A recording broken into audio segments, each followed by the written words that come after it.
안녕하세요. 28살의 젊은 강사 이재호라고 합니다.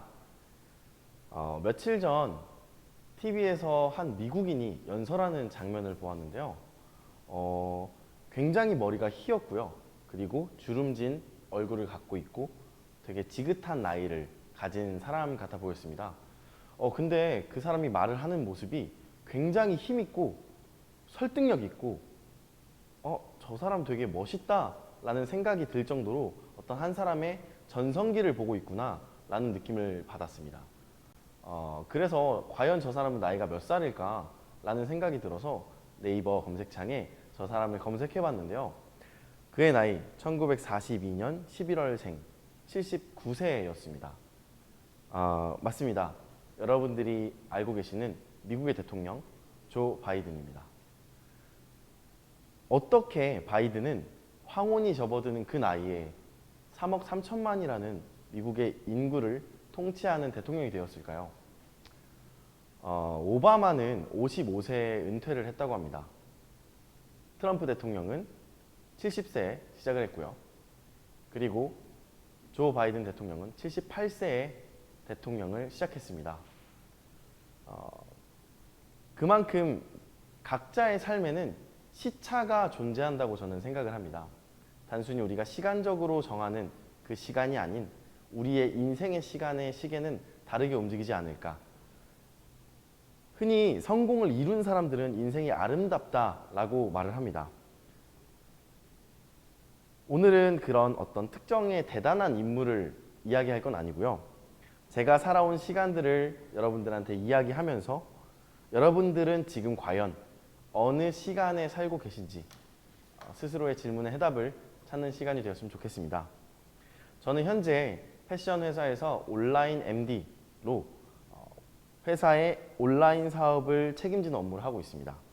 그리고 꿈을 찾아서 방황하는 저를 비롯한 다양한 청춘들을 위해서 이렇게 마이크 앞에 서는 일도 종종 하고 있습니다. 제 인스타그램을 보시면요. 꽤 28살이라는 나이에 비해 뭔가 되게 열심히 살았다 라는 듯한 느낌을 받는 분들이 종종 계시더라고요. 제 과거는 어떤 저의 발자취라고 할 수 있는데요. 우리는 쌓아온 과거로 현재를 만들고 있다라고 생각을 해서 저는 이제 어떤 과거의 이야기들을 여러분들한테 보여드릴까 합니다. 어느 남성 잡지, 옛날에는 잡지를 많이 읽었죠. 남성 잡지에서 글을 하나 읽었는데 남자의 나이 30 전에는 다양한 헤어스타일을 시도해보라는 글을 읽었습니다.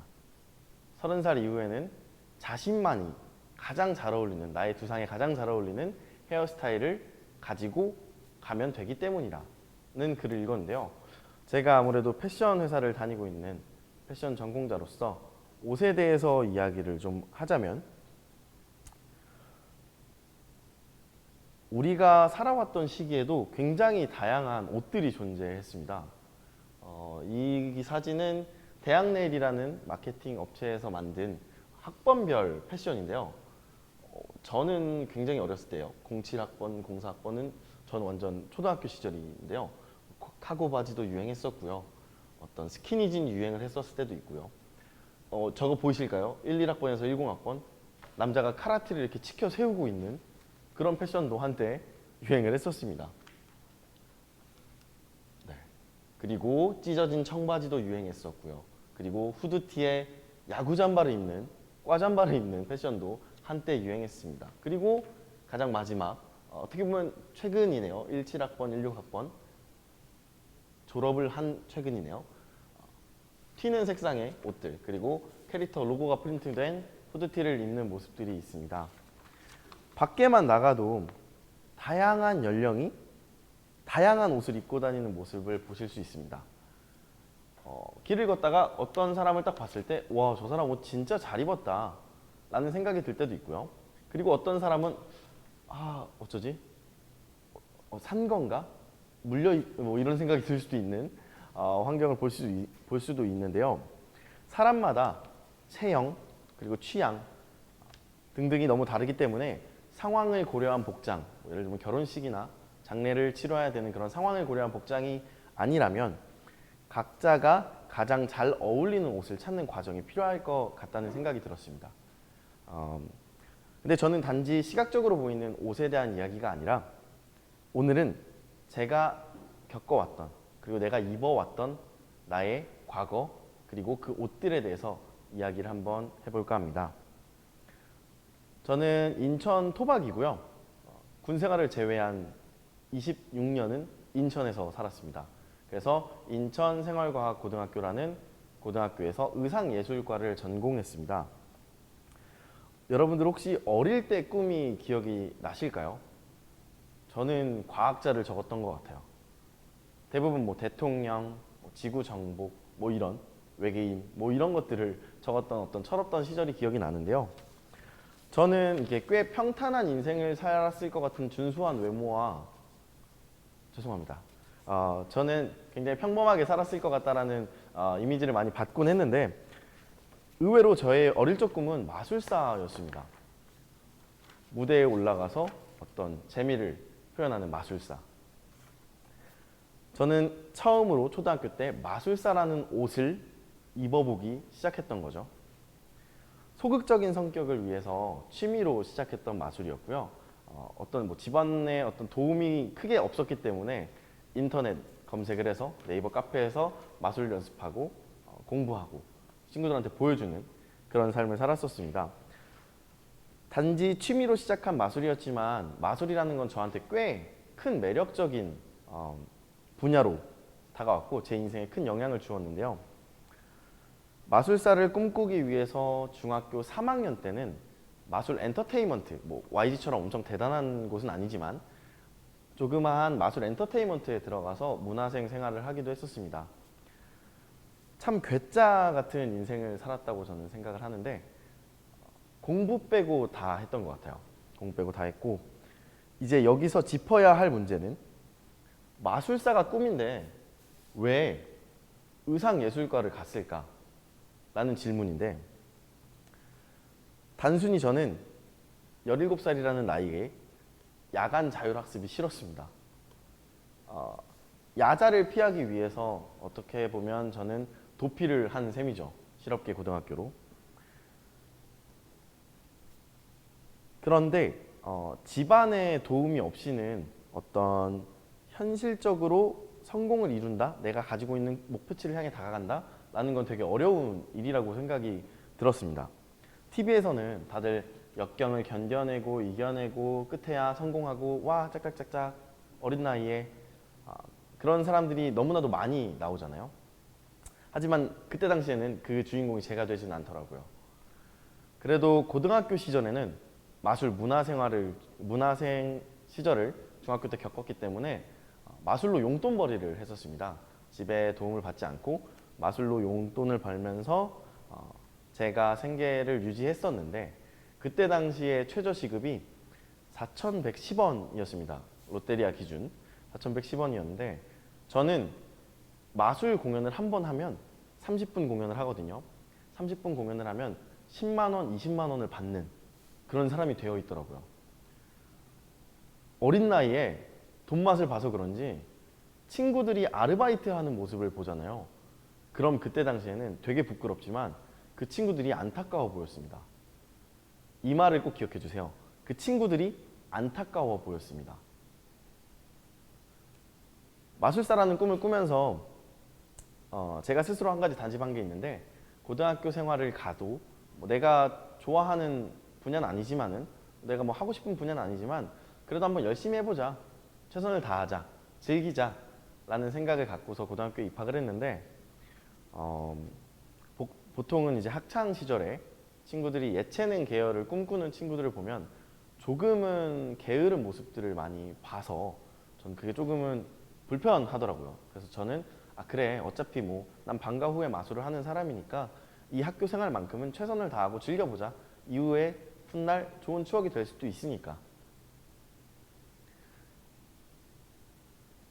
물을 한번 마시겠습니다.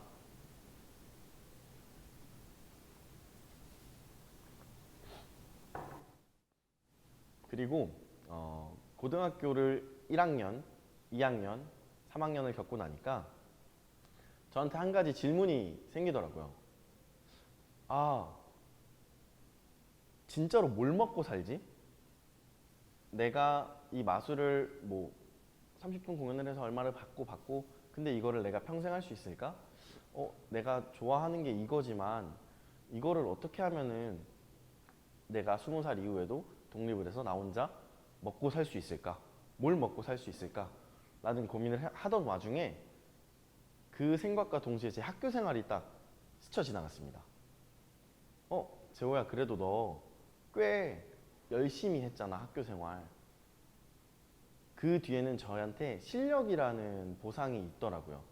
학교 생활에서 의상예술과를 전공하면서 이 학교 생활을 최선을 다하다 보니까 이 옷을 만들고 디자인하는 거에 대해서 작게 작게 실력이 쌓이고 있었습니다. 아, 그래, 그러면 둘 다 해보자. 마술도 해보고 그러면은 패션 디자이너도 돼보자 라는 생각을 갖고 더 열심히 학교 생활에 임했는데요. 실업계 고등학교를 졸업하신 분들은 아시겠지만 과 교무실이라는 게 따로 있습니다. 학령 교무실이 있고 의상과 교무실이 있는데 그 과 교무실을 들어가서 제가 선생님 책상을 딱 봤는데 공문이 하나가 있었어요. 공문. 그게 뭐냐면 KBS 스카우트 모집 공고. 그 KBS 스카우트는 뭐냐면 전국에 있는 어떤 해당 특정 실업계 고등학교 전공을 전국에서 모아서 고졸 채용을 하는, 그때 당시 정부가 고졸 채용에 굉장히 적극적이었던 시기였기 때문에 고졸 채용을 TV 프로그램을 통해서 방영을 해주는 그런 프로그램이었습니다. 근데 저는 딱 그 공문을 보자마자 든 생각이 있었는데요. 든 노래가 있었어요. 텔레비전에 내가 나왔으면 정말 좋겠네. 딱 이 노래가 떠오르더라고요. 내가 이걸 해서 성공을 해야지. 아니요. 이걸 해서 뭘 해볼까? 이거 해서 취직을 해서 생계를 유지해야지. 아니요. 저는 그냥 이 순간이 너무 재밌었고 즐겨야겠다 라는 생각이 들어서 선생님한테 적극적으로 얘기했습니다. 선생님, 저 TV 나가고 싶습니다. 한 번쯤 남자 인생에서 TV는 한번 나가봐야 되지 않겠습니까? 라는 얘기를 해서 그때부터는 좀 더 이 패션이라는 분야가 더 재밌어지고 적극적으로 참여하고 싶게 되더라고요. 그래서 저는 이제 이 생각이 들었는데 꿈은 바뀌기도 한다 라는 말이에요. 이 말이 뭐냐면 저희의 어른 세대, 기성 세대들은 재호야, 한 우물만 파야지, 한 가지 일만 잘해도 먹고 살 수 있어 라는 이야기를 통해서 우리들의 선택의 변경을 두렵게 하지 않나 라는 생각이 들더라고요. 나 마술도 좋아해. 마술이라는 옷을 입어봤어. 패션 좋아해. 패션이라는 옷도 입어봤어. 나한테 생각보다 잘 어울리는 것 같은데? 둘 다 해보자. 마술? 재밌지만 패션이 조금 더 재밌네. 조금 더 나의 방향성과 잘 맞는 것 같네. 라는 생각에 저의 꿈이 바뀌기 시작했습니다. 기존의 마술사에서 패션 디자이너로. 그리고 TV 프로그램에 출연을 해서 전국에 있는 의상 전공생들 고등학교 3학년 45명 정도가 예선에 모여서 토너먼트식으로 올라가는 서바이벌 방송이었는데요. 여기서는 1등만 회사에서 채용을 하는 프로그램입니다. 그래서 저도 그냥 그 순간 최선을 다하고 텔레비전에 내가 나갔으면 정말 좋겠네 라는 흥얼흥얼을 거리면서 2등을 했습니다. 너무 아쉽죠, 누군가에게는. 야, 2등까지밖에 못했네. 그럼 어떡해. 아유. 근데 저는 괜찮았어요. 재밌었거든요. 텔레비전에 제가 나왔거든요. 그래서 그때 당시에 심사위원회 그 회사의 사장님이 계셨었는데 그 회사의 사장님이 2등인 저를 보고서 2등인 친구도 채용을 하겠습니다 라고 현장에서 즉석으로 얘기를 해줘서 저도 2012년이네요. 2012년 4월 23일 고등학교 3학년 4월에 채용이 확정되었습니다.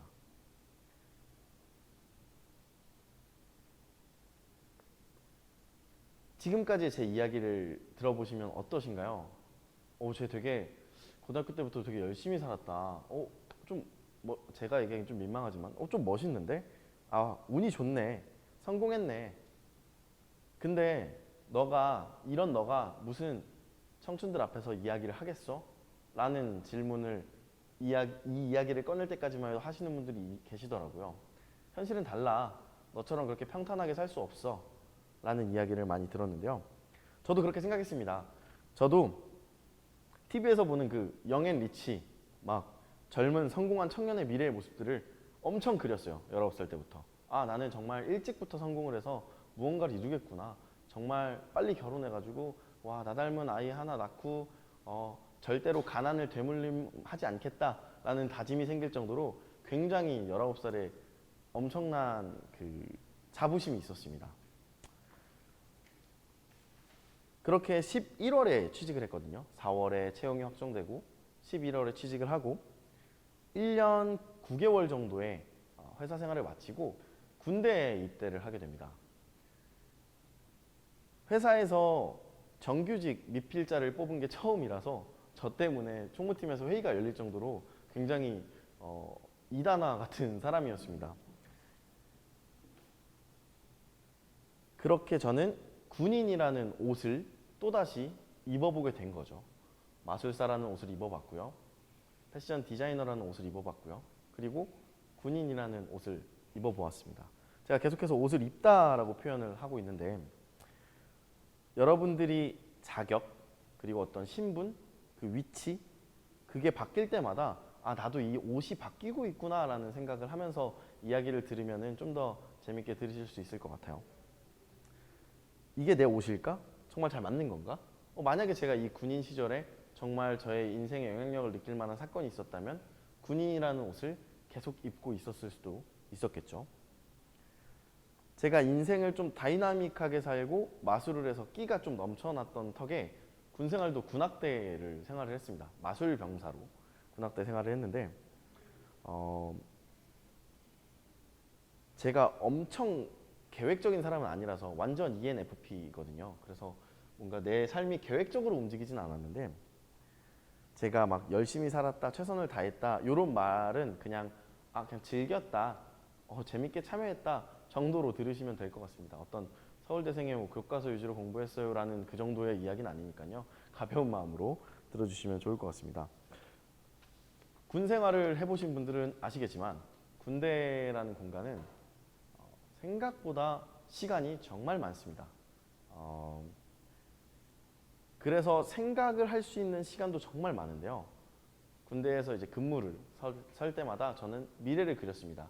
아, 나는 지금 회사를 다시 전역을 하면 이 회사를 다시 복직할 거고 여기서 어떤 직급을 달고 그 다음에 누구를 만나서 결혼을 하고 이직을 하고 얼마를 모아서 차를 사고 집을 사고 대한민국의 어떤 평균의 방향성에 가져가는 청년이 되길 꿈꾸면서 2년이라는 시간을 보냈습니다. 그리고 2016년 6월 1일부로 병장 이재호는 전역을 명받았습니다. 이에 신고합니다. 네. 전역을 명받고 6월 3일부터 다시 복직을 했습니다. 회사에. 다시 회사에 복직을 해서 열심히 워커홀릭이 되고자 하는 마음에 대출을 받았습니다. 은행에서 대출을 받아서 회사 근처에 있는 숙소를 구하고 집을 구하고 그리고 그동안 못 해드렸던 부모님께 부모님 이제 편찮으신 부분에 대해서 케어를 해드리고 그리고 또 조그맣게 돈을 좀 보태서 집도 사드리고 엄청난 사윗감 아닙니까? 죄송합니다. 네. 군대에서 굉장히 계급이 높은 사람이 딱 4명이 있습니다. 아시는 분들은 아시겠지만 준장, 별이 하나 있는 사람을 준장이라고 하고요. 별이 2개 있는 사람을 소장, 그리고 세 번째 중장, 그리고 마지막으로 제일 높은 사람 병장. 병장은 대한민국의 어떤 육군도 건드릴 수 없는 마음을 갖게 되는데요. 대한민국 육군 병장으로 세상에 발을 들인다는 건 이 세상에서 어떤 역경도 헤쳐나갈 수 있는 각오와 체력과 의지를 겸비한 사람이 되어서 나오기 때문에 세상이 위험한 줄도 모르고 병장 버프라는 게 좀 생깁니다. 병장 버프를 갖고 있는 6월 1일부로 전역한 병장 이재호는 6월 3일부터 다시 그 기업에 출근을 했고요. 그리고 2016년 6월 7일 사직을 통보받습니다. 이유는 구조조정이라는 이유 하에 사직을 통보받게 되었는데요. 그때 당시에 사직 통보를 받고 다시 자취방에 들어갔어요. 자취방에 들어가서 침대에 누웠는데 딱 이 생각이 정말 들었습니다. 아, 사람이 왜 자살하는지 알겠다. 뭔가 아무것도 생각을 하기 싫고 앞길이 보여지지가 않는 거예요. 주변에서 재호야 너 젊어 괜찮아? 아니요, 주변에 얘기도 못했어요. 왜냐하면 제가 쌓아왔던 그 길들이 있었기 때문에 사람들의 그 응원의 무게가 있었거든요.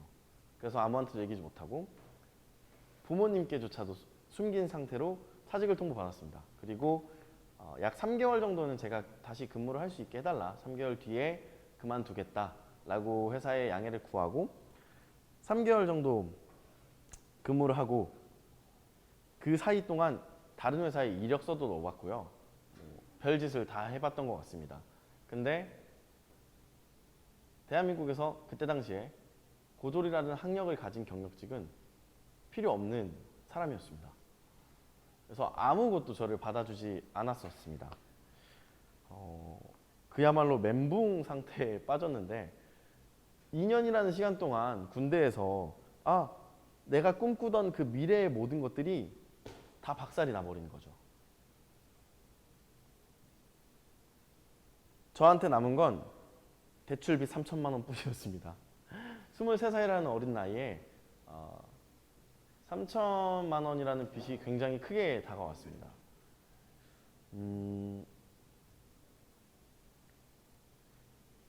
퇴사 후에 조금 마음을 진정하고서 다시 생각을 해봤어요. 근데 문득 든 생각이 그거였어요. 차라리 내가 잘려서 다행이다. 과장님이나 내 선배들이 잘렸으면 그들은 나이도 있고 책임져야 할 아이들이 있으니까 그래, 난 젊고 책임져야 할 아이는 적어도 없잖아. 괜찮아, 재호야 괜찮아 라는 생각을 했어요. 처음부터는 이 생각을 할 수 없었죠. 근데 시간이 지나니까 그런 생각을 하게 되었습니다. 그리고 이제 저는 다시 어떻게 살아야 할까라는 의문점에 대해서 생각을 하기 시작했습니다. 갚아야 할 빚이 있었기 때문에 쉬진 못하고 바로 아르바이트를 시작했는데요. 아르바이트를 시작하면서 제가 마음속에 들인 메시지가 있어요. 딱 이겁니다. 나의 가치를 높여야겠다. 뒤돌아보면 제가 이 가치에 대해서 정말 많이 배웠더라고요.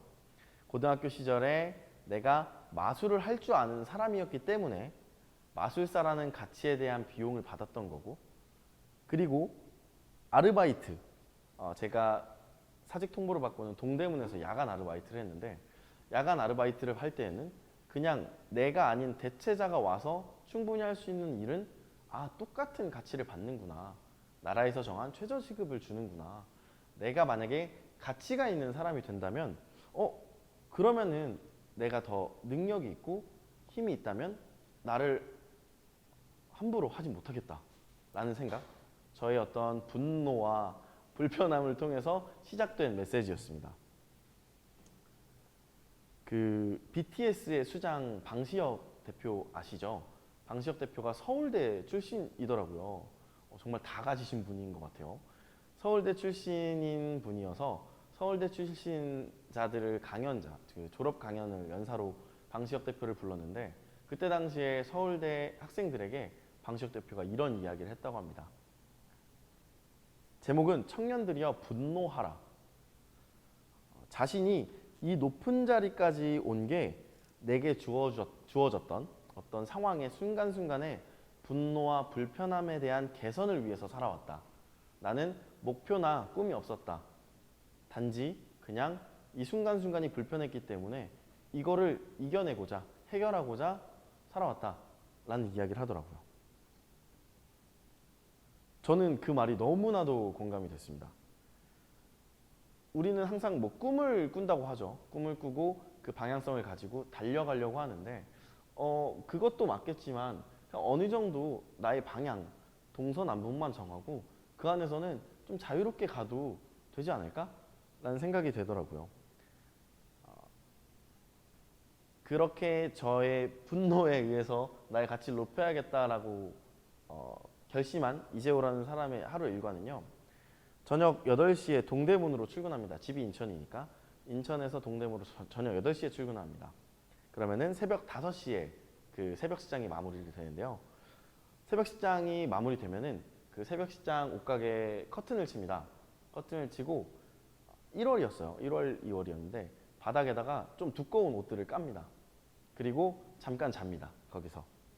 잠깐 자고 일어나서 9시까지 홍대에 가서 홍대에 있는 패션스쿨에 가서 수업을 들었습니다. 그리고 집 가는 길에 카페에 들러서 사진을 찍어서 블로그를 했어요.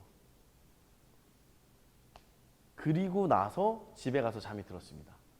그리고 또 6시에 일어나서 출근하고 퇴근하고 학원 가서 수업 듣고 가는 길에 블로그 거리 없나 사진 찍고 그게 가능했던 이유는 어떻게 보면은 자격지심, 분노였을지 몰라도 지금 와서 생각하면 그때 저한테 너무 고맙더라고요. 물론 그때 저는 너무나도 외로웠었겠지만 그 사람의 발걸음, 23살의 이재호의 발걸음이 있었기 때문에 지금 제가 여러분들 앞에서 자신 있게 얘기할 수 있지 않았을까. 제가 고등학교 때 친구들이 알바하는 거 보면서 안타까웠다고 표현했잖아요. 근데 그 모습이 제가 되니까 제 스스로, 제 과거가 너무 한심하더라고요. 누구에게나 시간은 동일하게 주어지지만 그 시간을 살아가는 리듬이 다른 건데 내 친구가 잘 나간다고 내가 밑바닥일 때 내 친구가 잘 나간다고 해서 결코 내 친구는 계속 잘 나갔던 사람만은 아니었고 그리고 내가 지금부터 못 나간다고 해서 결코 내가 이 인생이 끝까지 가는 게 아니구나 라는 생각을 그때 들게 됐습니다. 23살에. 진짜 세상살이가 세옹지마구나 라는 생각을 했던 거죠. 그러면서 저를 깨닫게 해준 단어가 시차입니다. 시차. 우리가 비행기를 타고 지금 인천에서 미국을 간다. 그럼 시차가 생기잖아요. 근데 우리의 시간은 지금 이 시간이지만 4시 30분이지만 미국의 시간은 4시 30분이 아니니까 그렇다고 미국이 더 빠르거나 느린 것도 아니니까 누군가에게 동일하게 시간이 주어지는 것 같지만 그 시간에 대한 리듬은 사람마다 다르구나 라는 생각을 하게 됐습니다. 그러면서 다짐했던 건 분명 나는 성공할 거야. 나는 성공은 하겠다. 근데 언젠지 모르겠어 라는 생각을 하면서 그 시기를 견뎠습니다. 이 서클을. 그리고 나서 인스타그램에 제가 사진 한 장 업로드했는데요. 이 동대문 앞에 있는 되게 고가의 차량입니다. 포르쉐 차량을 사진 찍으면서 인스타그램에 어떻게 읽지? 23살이니까 딱 7년만 기다려. 샵 포르쉐, 샵 성공. 일단 지금은 내려놨어요. 너무 민망해서 내려놨는데 매우 오글거리지 않습니까? 근데 저 때는 엄청난 의지를 갖고서 올렸던 피드입니다. 난 성공할 거야. 그래서 댓글로 친구들한테 욕을 많이 먹었는데 앞으로 2년 남았어요. 제가 28살이고 30살이 되기까지 2년 남았는데 저는 친구들한테 이 얘기를 하면은 친구들이 너 진짜 철없다. 너가 지금 얼마를 버는데 저걸 어떻게 타? 라고 하지만 전 아직까지도 꿈을 꾸고 있거든요. 30살에 저거를 꼭 탈 거라는 인스타로 지켜봐 주시면 좋겠네요. 그 타이거 우즈라는 골프 선수 다들 아실 거예요. 이런저런 사건들이 있었지만 그 타이거 우즈라는 선수가 어릴 적부터 골프를 해왔는데 어린 시절부터 필드에 나가서 골프를 하는 자기와 겨루는 상대한테 조그마한 쪽지에 자기 사인을 해서 줬다고 해요. 그 핏덩이 같은 꼬마 타이거 우즈가 저는 성공할 거예요 하면서 쪽지에다 자기 사인을 그려서 어른들한테 줬다는 이야기를 들었습니다. 마치 본인은 성공을 확신한다라는 생각을 했던 거죠. 근데 우리는 성공을 기대합니다. 그리고 기대에 못 미치면 포기합니다. 근데 반면에 타이거 우즈는 성공을 확신했습니다. 나 성공할 거야. 내 사인이야. 받아. 전 여기서 우리가 본받아야 할 점이 있다고 생각을 하는데, 제 생각에는 감히 얘기하자면 이 영상을 보고 있는 모든 분들, 아까 그 군인 친구분도 계신 것 같은데, 영상을 보고 있는 모든 분들, 그리고 이 공간에서 협조해 주시는 모든 분들 분명 다 성공할 겁니다. 이건 제가 감히 약속드릴 수 있습니다. 다만 각자의 시차에 맞게, 그리고 성공이라는 게 꼭 돈이 아니잖아요. 각자가 꿈꾸는 그 가치관, 그 방향성에 맞게 열심히 나아간다면 분명 성공할 거라고 저는 확신합니다. 그래서 자신감을 가지셨으면 좋겠습니다. 이후에도 저의 이야기를 더 하겠지만 여러분들의 시차는 분명 올 거라고 생각을 하거든요. 저 또한 아직 그 시간이 맞는 그 접점이 오지 않았기 때문에 단지 기다리고 있을 뿐이고요. 그 시간의 기다림은 꽤 고통스러웠습니다. 동대문 알바를 하다가 친구가 이제 쇼핑몰을 운영을 하고 싶다고 얘기를 해서, 친구가 이미 쇼핑몰 운영을 하고 있어서 제가 일을 같이 도와달라는 제안에 같이 함께 했었고요. 그리고 스타트업이라 그런지 급여가 많지는 않았어요. 근데 또 최선을 다해서 열심히 일을 했죠. 근데 저는 이제 갚아야 할 빚들이 있었기 때문에 친구한테 얘기하지 않았지만 밤에 우유 배달을 했습니다. 이거 되게 가만히 생각해보면 되게 민망한데, 내가 우유 배달하면서 내가 저걸 왜 찍었을까라는 생각이 가끔 들거든요. 네, 아무튼 뭐 친구한테 뭔가 뭐 얘기를 하려고 찍었던 것 같아요. 우유 배달을 했고, 그리고 아침에는 출근을 해서 친구랑 같이 쇼핑몰을 운영을 했습니다. 저는 2000년대에 우유 배달이 있는지 몰랐습니다. 우유는 당연히 마트 가서 사 먹는 건 줄 알았는데 있더라고요. 그래서 밤에는 우유 배달을 하고 아침엔 아무렇지도 않게 출근을 했습니다. 피곤해도 창피하니까. 비가 오거나 눈이 오거나 배달은 해야 됐었고요. 그리고 빗길에 넘어져서 우유가 터지면요, 진짜 현타가 오고 혼자 인간극장을 찍고 있나라는 생각이 듭니다. 10개월 정도 우유 배달을 했습니다. 10개월 정도 우유 배달을 하다가 쇼핑몰 업무에 대한 것이 좀 이제 다른 걸 좀 배워보고 싶다라는 생각이 들어서 제가 봉제 공장을 들어갔어요. 패션을 전공했기 때문에 그럼 내가 옷을 한번 만들어서 팔아보자, 아니면 옷에 대해서 다시 한번 배워보자 라는 생각에 청담동에 있는 봉제 공장을 갔는데, 거기는 급여가 50만 원이었습니다. 월 급여가 50만 원이었고 똑같이 8시간씩 주 5일을 일하는 시스템이었습니다. 그래서 이유는 그거였어요. 기술을 배워야 하니까. 넌 아직 봉제 재봉틀 못 다루잖아. 기술을 알려줄게 라는 이유로 50만 원을 받고, 그리고 계속 우유 배달하고, 그러면서 이제 잡이 하나가 추가됐습니다. 대리기사를 했어요. 청담동에서 일을 하니까 청담동에서 인천으로 가는 대리기가 있으니까 제가 그거를 잡아서 대리기사를 했죠. 그때 나이가 제가 24살이네요. 24살에 그렇게 살아왔습니다. 근데 나름 화려한 학창 시절을 보냈잖아요. 마술사도 하고 패션 디자이너도 하고 텔레비전에 내가 나왔으면 정말 좋겠네도 이루고, 군인에서 군악대도 하고, 되게 화려한 학창 시절과 20대 초반을 보냈던 터라 그 누구한테도 말을 할 수가 없었어요.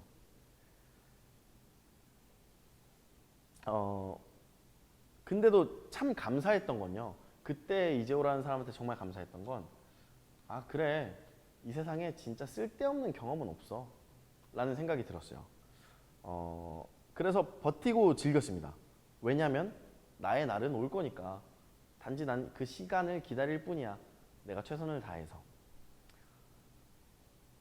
사람들이 이런 삶을 이야기하면요, 조금은 이제 안타깝다, 시간이 아깝다 라는 이야기들을 하십니다, 어른들이. 근데 저는 결코 아깝지 않은 시간들로 제가 단련됐어요 라고 답변을 드립니다. 이 영상을 보시는 모든 분들도 과거 그리고 또는 현재의 삶에서 후회스러운 시간들이 분명 있으실 텐데, 그 시간은 여러분들의 인생에서 결정적인 순간에 방패가 되어주지 않을까 감히 생각해 봅니다. 얘기가 좀 길었네요. 제가 대리기사도 하고 뭔가 힘들었던 이야기를 나열하고 있었어요. 대리기사도 하고 그 뒤에 보험 영업도 해봤고요.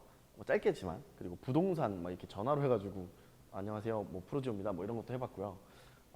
힘듦이 계속 반복되다 보니까 내가 성공에 대한 목표점이 성공이 아니라 그냥 돈으로 바뀌어 버리더라고요. 그래, 돈을 벌면 해결이 될 거야. 그래, 돈을 벌자. 아, 직업을 하나 더 가져보자. 오늘은 잠을 좀 덜 자보자. 힘듦이 반복되니까 내 방향성을 잃기 시작하더라고요. 혹시 여러분들 중에서도 그 힘듦이 반복되고 있는 삶을 살고 계시다면 그 매너리즘에서 빠져나올 필요는 있다고 저는 생각을 합니다. 되게 무서웠어요. 그런 잦은 실패를 경험을 하다 보니까 이렇게 해도 안 되네. 이렇게 해도 돈을 못 버네. 이렇게 해도 안 되네. 그러다 보니까 그때 당시에 너무 힘들었고 지쳤습니다. 그러던 와중에 제가 한 가지 또 메시지가 또 떠올랐는데 되게 무슨 신기가 있는 것 같죠. 메시지가 자꾸 떠오른다고 하니까. 실패는 꼭 만나야 하는 좋은 스승이다 라는 이야기를 제가 강의를 다닐 때마다 항상 하는데, 실패는 성공의 어머니라는 말 많이 들어보셨죠. 사람은 했던 일보다 하지 않아서 남는 후회가 더 크다고 합니다. 그래서 저는 내가 좋아하는 옷 아니면 어쩔 수 없이 입어야 했던 옷들, 제가 말하는 옷은 그 시간에 대한 자격이죠. 그 옷들을 경험하면서 제가 스스로 과거의 나를 생각해 보면은 옷에 비유하자면 잘 만들어진 자켓과 같은 사람이었습니다. 자켓이라는 옷은 굉장히 기계의 손보다는 사람의 손이 굉장히 많이 들어가야 되고요. 비싸게 팔리고요. 그리고 단추로 이렇게 여밈이 이루어져 있습니다. 이런 식으로. 네, 단추로. 자켓에는 진짜 많은 부자재들이 들어가서 굉장히 고가의 자켓들도 많은데, 그렇게 시간이 지나고 나의 어떤 입고 싶지 않았던 옷들을 경험하다 보니까 저는 어느 순간 점퍼를 입은 사람이 됐더라고요. 그 말이 뭐냐면 점퍼는 조금 더 편안하고 친근한 느낌을 주고요. 그리고 부자재가 지퍼로 이루어져 있습니다. 지퍼로 이루어져 있다는 말을 해드리는 이유가 뭐냐면, 자켓은 단추로 이루어져 있습니다. 그래서 단추로 잠그면요, 내가 견디지 못할 압력이 오면 터져버립니다. 단추가 뜯어지는 거죠. 그런데 지퍼는요, 지퍼를 채우는 순간 같은 힘에 자켓을 당겼던 힘을 받아도 터지지가 않습니다. 그래서 전 어느 날부터 나는 자켓인 줄 알았는데 되게 점퍼 같은 사람이다 라는 생각이 들었습니다. 남들이 쓸데없다고 했던 경험에 이빨들이 모여서, 지퍼는 작은 이빨들이 이렇게 깍지를 껴서 터지지 않는 형태의 부자재거든요. 남들이 입고 싶지 않았던 경험들을 나의 이빨로 모아서 터지지 않는 사람이 되었구나. 그리고 내 삶을, 그리고 또 이 주변 사람들을 보호해주고 견디는 내성이 생겼던 거죠. 여러분들이 지금 입고 있는 옷은 무엇인가요? 스스로한테 좀 질문을 던져보셨으면 좋겠습니다. 그리고 후회하지 말고 실패해보시라는 이야기도 좀 드리고 싶습니다. 제가 살아온 이야기들을 쭉 나열을 해봤는데 되게 다양한 걸 했습니다. 동대문에서 옷을 팔아봤고요. 쇼핑몰, 봉제사, 생산 공장에서도 일했었고, 한때 유튜브를 꿈꾸는 꿈나무기도 했습니다. 그리고 강사 이야기도 했고요. 옛날에 해외도 한번 갔다 왔었고요. 정말 다양한 것들을 했어요. 그래서 제가 이런 것들을 하면서 갈피를 못 잡고 있을 때 진짜 친한 친구가 저한테 딱 그 얘기했어요. 재호야, 근데 너 진짜 팔랑귀 같아. 왜 하나만 안 해? 하나만 적어도 곧잘 했으면은 지금 중간이라도 하지 않았겠어? 근데 그때는 그 말이 너무 상처가 됐고 너무 후회스러웠어요.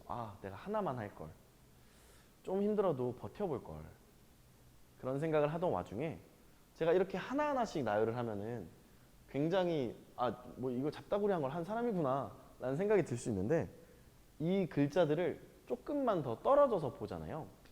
지금 여기서 보는 게 아니라 제가 요만큼만 나와서 보면요, 하나의 패션이라는 카테고리가 생기더라고요. 내가 잡다하게 살았지만 나의 방향성은 패션이라는 목적지가 있었구나. 나는 그냥 그 순간순간에 주어진 아르바이트가 생산직인데 원단을 뭐 만드는 생산직이래. 오, 해보자. 이런 것들을 토대로 저는 그냥 이 방향성대로 나에게 지시등이 몇 개가 있지만 가보자 했는데 패션이라는 카테고리로 묶이더라고요. 결코 나는 팔랑귀는 아니었구나 라는 생각이 들면서 저의 꿈이 이제 좀 생겼는데, 저의 꿈은 이 사진이 먼저 나와버렸는데, 이은결 마술사 아시죠? 다들 굉장히 유명한 대한민국에서 내노라 하는 탑 마술사인데, 옛날에는 이은결 마술사가 안녕하십니까, 마술사 이은결입니다 라고 소개를 했어요. 그냥 나와서 안녕하세요, 마술사 이은결입니다. 계속 방송에서도. 근데 어느 날부터 언젠가부터는 안녕하세요, 일루셔니스트 이은결입니다 라고 본인을 소개하는 걸 봤어요. 일루셔니스트라는 단어의 뜻은 어떤 환상술사, 환상을 만들어내는, 기적을 만들어내는 사람이라는 뜻인데, 본인 스스로를 네, 저는 일루셔니스트입니다 라고 소개하는 걸 보고서 너무 멋있더라고요. 그래서 저도 나의 꿈을 좀, 나의 방향성을 잡아보고 내가 어디로 가야 될까라는 고민을 했던 와중에 들었던 나의 꿈의 목적지는 패션 크리에이터라는 단어입니다. 보통 요즘에는 이제 크리에이터라는 단어가 뭔가 이렇게 방송을 하는, 1인 방송을 하는 사람으로 국한이 되어 있는데, 저는 어떤 패션에 대한 총괄하는 전문가, 창조적인 일을 하는, 컨설팅을 해줄 수도 있고 다양한 일을 할 수 있는 패션에 대한 전문가가 되고 싶다라는 꿈을 꾸게 되었습니다. 지금 여러분들이 어떠한 삶에 처해 있는지는 저는 당연히 알 수 없습니다. 근데 여러분들이 하고 있는 일이 나한테 맞지 않아. 나한테 잘 맞는 것 같아. 근데 이걸 바꿀까? 나 근데 이게 더 좋은데? 어떻게 해야 되지? 갈피를 잡지 못한다고 생각을 하실 때가 있을 것 같아요.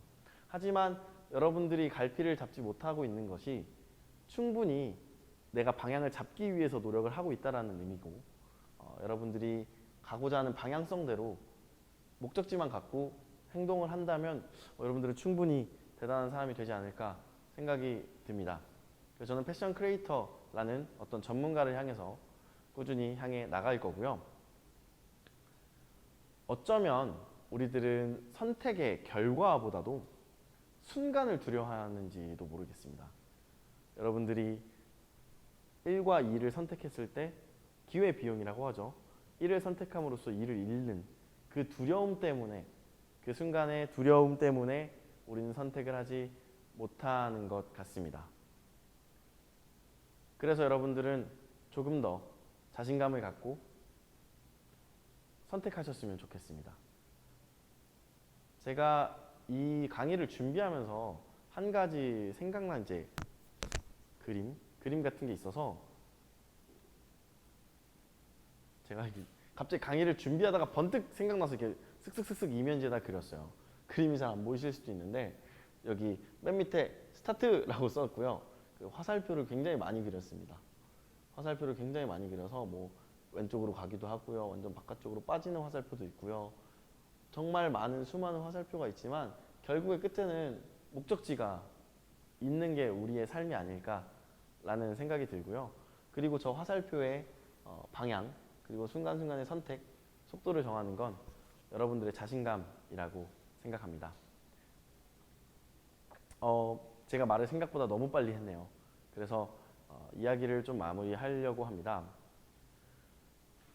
여러분들이, 제가 오늘 계속적으로 옷에 대해서 표현을 했는데 여러 가지 옷을 입어보셨으면 좋겠습니다. 직업에 대한 옷일 수도 있고요. 어떠한 가정에 대한 위치의 옷일 수도 있고요. 직장에서의 나의 위치의 옷일 수도 있고요. 옷을 입는 거에 대해서 두려워하지 마세요. 그리고 제가 초반에 얘기했던 헤어스타일을 찾는 과정이라고 했어요. 30살 전에 남자는 다양한 헤어스타일을 시도해보고 장발도 해보고 단발도 해보고 모이칸도 해보고 다양한 헤어스타일을 시도하면서 나의 두상에는 이게 잘 어울리는구나. 우리는 머리 자르는 걸 그렇게 두려워하지 않는데 왜 꿈에 대한 거를 굉장히 두려워하는지 모르겠어요. 머리 자르는 것과 꿈을 선택하는 건 같습니다. 꼭 한 우물만 파실 필요 없고요. 다양한 우물을 팔더라도 본인의 색깔에 맞는 우물을 파셨으면 좋겠습니다. 그리고 여러분들의 옷을 찾고 여러분들의 꿈으로 다가가셨으면 좋겠습니다. 저는 사실 아직 성공을 한 사람은 아닙니다. 성공을 한 사람이 아니라서 성공한 청춘보다 성공할 여러분들을 응원합니다. 그리고 지금까지 저는 성공할 이재우의 이야기를 들어주신 여러분들 정말 감사드립니다. 이제 Q&A 시간을 좀 받아볼까 하는데요. 다양한 이야기를 좀 더 나눠보고 싶습니다. 너무 저만 떠들어서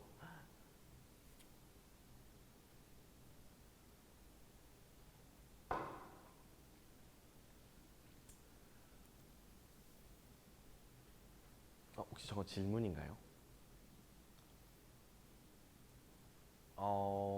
굉장히 철학적인 질문을 해주셨는데요. 데비앙님께서 옷이란 건 삶이고 액세서리란 수식어란 건가요? 저렇게 해석을 할 수도 있을 것 같네요. 근데 제가 생각했을 때 오늘 말한 옷이라는 것은 여러분들이 살아가면서 만나는 나의 신분, 어떤 나의 자격, 나의 위치, 나의 직업 뭐 이런 것들을 좀 옷이라고 표현을 했어요. 우리가 어울리지 않는 옷을 입을 때도 있고요. 때로는 어울리는 옷을 입을 때가 있는데 본인은 그거를 입어보지 않는 한 잘 모르거든요. 백화점에서도 우리가 옷을 사 입는 이유가 나한테 어울리나? 괜찮나? 핏은 괜찮나? 사이즈는 괜찮나? 를 확인하는 작업이기 때문에 제가 여러분들께 말씀드리는 옷은 어떤 여러분들이 살아가면서 앞으로도 만나게 될 어떤 사건들, 위치들이라고 생각을 해주시면 좋을 것 같습니다. 하늘님께서 실업 고등학교의 많은 과들 중에서도 의상예술과에 진학하게 된 계기가 궁금하다고 해주셨는데요. 의상예술과 제가 그때 중학교 때 당시에 제 모토가 있다고 했잖아요. 학교 생활에 최선을 다하자, 즐기자 라고 해서 성적이 높진 않았지만 봉사활동 시간이 굉장히 많았습니다. 그래서 봉사활동 시간이 졸업 점수에 반영이 돼서 꽤 높은 점수를 받아서 그러면은 내가 야간 자율학습을 하지 않는 학교 중에서 조금 더 높은 성적으로 갈 수 있는 학교가 어디가 있을까 찾다 보니까 인천생활과학고등학교를 찾았고요. 그리고 인천생활과학고등학교에서 조리과, 의상예술과, 그리고 미용과 이렇게 세 가지가 있었는데 강의를 다니면서 좀 화려하게 얘기하려고 좀 많이 꾸며내려고 하는데 별건 없었습니다. 그냥 그때 나는 마술을 했던 사람이기 때문에 나 마술사 옷 만들어보고 싶다 라는 되게 단순한 원초적인 생각에 의상예술과로 지원을 하게 됐습니다.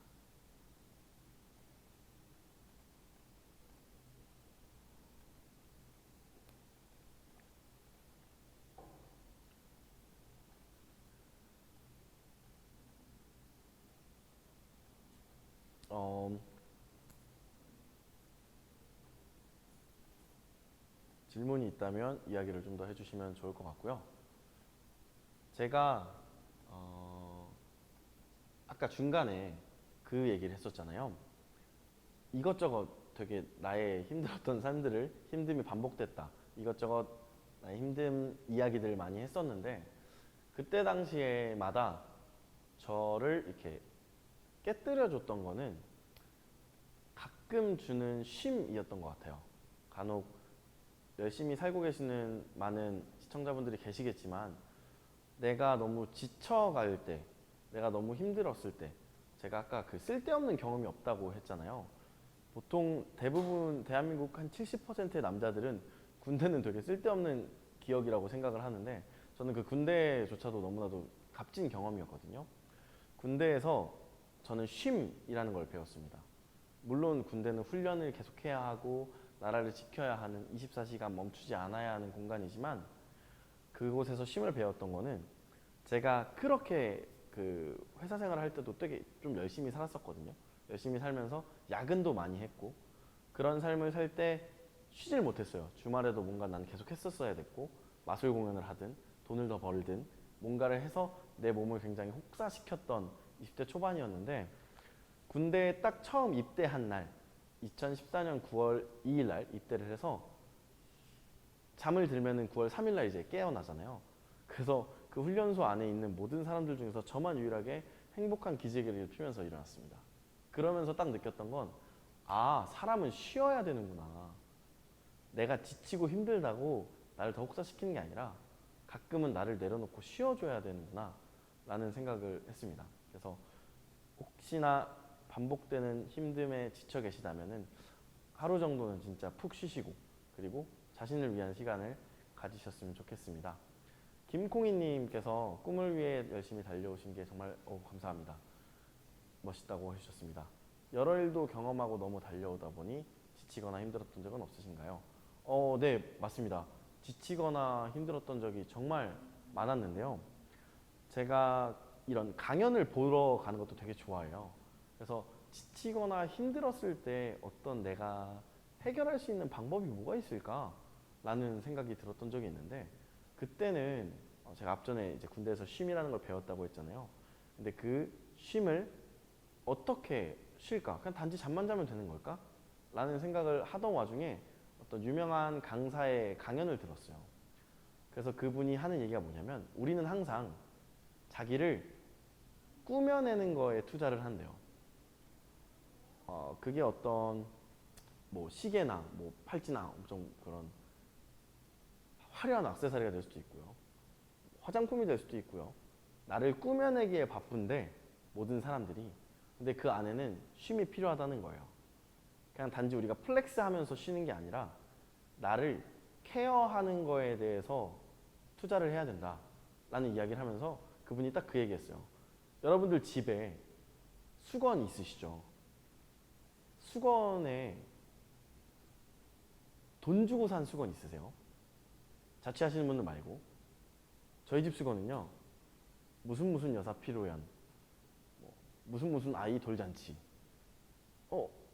막상 수건을 뒤져보니까 막상 이 수건은 내 아침마다 내 얼굴을 닦아주는 친구인데 내가 이거에 대해서 좀 더 도톰하고 깨끗한 걸로 쓰면 더 내 기분이 더 좋아졌을 텐데 나를 케어하는 거에 투자를 하지 못했네. 그리고 남성분들 면도날 같은 것도 정말 무딜 때까지 쓰다가 아 맞다 갈아야지 하고서 가는 경우가 많은데, 여러분들도 쉼이라는 것을 선택해야 하는 순간이 오신다면 나를 꾸며내는 것보다 나를 케어하는 거에 투자를 하시는 분들이었으면 좋겠습니다. 다음 질문 받아보겠습니다. 네, S2S2님께서 두려움보다 다양한 경험을 시도해보는 게 중요하겠네요. 네, 맞습니다. 저는 아까 말씀드린 것처럼 후회하지 말고 실패해보세요 라고 이야기하고 싶습니다. 분명 여러분들의 시간은 분명 오니까 실패하고 기다리시면 성공하실 겁니다. 쩌닝님, 네, 다양한 경험을 시도해보는 것이 좋음에 인상 깊었습니다. 감사합니다. 그리고 시도를 오늘부터 해보셨으면 좋겠습니다. 아주 작은 시도일지라도. 형훈아님, 포르쉐가 기억에 남아요. 3년 후에는 포르쉐를 탈 수 있을지 지금 보실 때 어떠세요? 사실 지금 봤을 때는 잘 모릅니다. 근데 지금의 나를 1년 전에도 나를 예측하지 못했고요. 그리고 그 1년 전에 나는 그 2년 전에 나도 예측하지 못했습니다.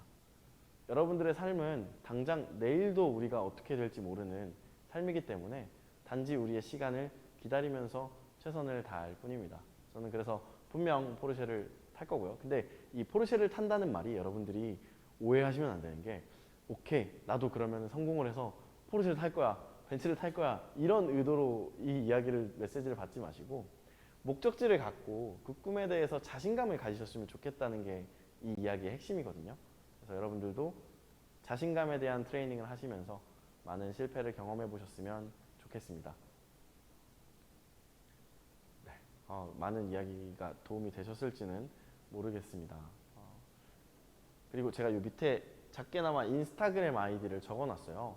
인스타그램 아이디 통해서 혹시나 뭐 궁금하신 거나 뭐 질문이 있으시면은 다시 여기 DM 다이렉트 메시지 보내주시면 될 것 같고요. 이제 마지막 마무리 얘기를 좀 하자면, 그렇게 제가 이제 힘든 삶을 살아왔잖아요.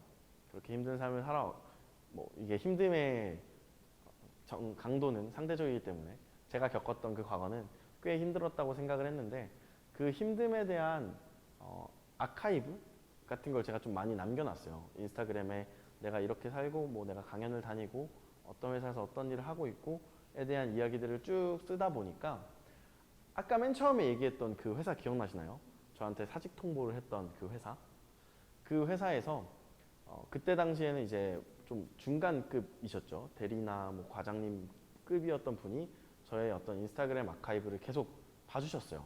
몇 년에 걸쳐서 16년이었죠. 16년에서 약 한 3, 4년 동안은 계속 저도 이제 뭐 그 사람들이 나쁜 건 아니었기 때문에 저도 계속 꾸준히 소통하고 이야기를 했는데 그 아카이브를 보시고 저한테 다시 연락이 오셨어요.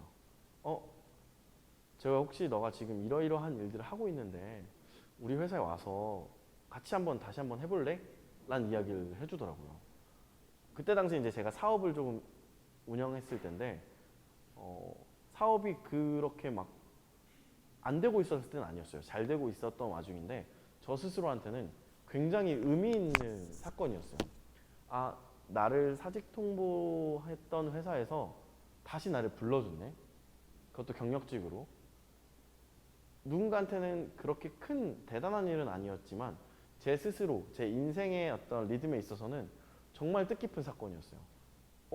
나를 놔버렸던 회사가 이젠 내가 필요하다고 불렀네. 그래서 저는 지금 그 회사를 다시 다니고 있고요. 그리고 이 회사를 다니면서도 물론 이 회사의 업무에도 최선을 다하지만 이후에 또 다시 내가 뭐 회사가 어려워져서 사직 통보를 받는 한이 있더라도 나의 과거가 단련해준 시간이 있었기 때문에 결코 과거처럼은 살지 않겠구나 라는 생각을 하게 되었습니다.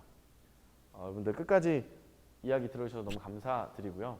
그리고 저의 어떤 성공에 대한 횡보, 앞으로의 발걸음도 지켜봐 주시고 그리고 여러분들도 같이 걸어가면서 행복한 여러분들의 시차를 즐기셨으면 좋겠습니다.